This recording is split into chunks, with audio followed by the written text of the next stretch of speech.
రామ్ చరణ్ కోసం యావత్ ప్రపంచం మొత్తం ఎదురు చూస్తుంది.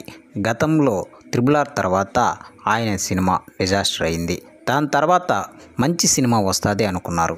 అయితే ఇప్పటివరకు అప్డేట్ లేదు. అయితే ప్రస్తుతం అభిమానులకు పండగ అనుకోవాలి. ఎందుకంటే ఎన్నో సంవత్సరాల నుంచి ఎదురు చూస్తున్న అద్భుతమైన సినిమా ఇప్పుడు రానుంది. శంకర్ సినిమాలు ఏ విధంగా ఉంటాయో మనందరికీ తెలిసిందే. అయితే ఆయన దర్శకత్వంలో ఇప్పుడు మన రామ్ చరణ్ సినిమా వస్తుంటే ఇక అభిమానులకు పండగ అనుకోవాలి. ఇక అందరూ చూస్తున్నది ఒక ఎత్తు అయితే జాహ్నవి కపూర్ కూడా ఆయన సినిమా కోసం ఎదురు చూస్తుంది.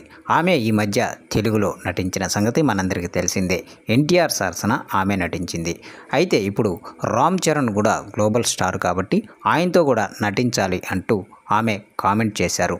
అయితే ప్రస్తుతం ఆయన సినిమా రావడం నిజంగా సంతోషంగా ఉందని చెప్పుకొచ్చారు. ఇక ఈ సినిమాలో అద్భుతమైన నటనలతో దుమ్ము రేపుతారని చెప్పుకోవాలి. ఆయన ఇంచుమించు 10 గెటప్లు ఈ సినిమాలో వేస్తున్నారు. క్లైమాక్స్ సీన్లో అందరూ ఏడుస్తారని, చాలా అద్భుతంగా వచ్చిందని గతంలో దిల్ రాజు ఒక మీడియా సమావేశంలో తెలియజేశారు. అయితే సినిమా స్టార్టింగ్ నుంచి లాస్ట్ వరకు ఒక వండరేనని చాలామంది టెక్నీషియన్లు తెలియజేశారు. ఇక త్వరలోనే ఈ సినిమా రానుంది. సో ఇది ఫ్రెండ్స్, వీడియో నచ్చినట్లయితే షేర్ చేయండి, అలాగే ఛానల్ని సబ్స్క్రైబ్ చేయండి.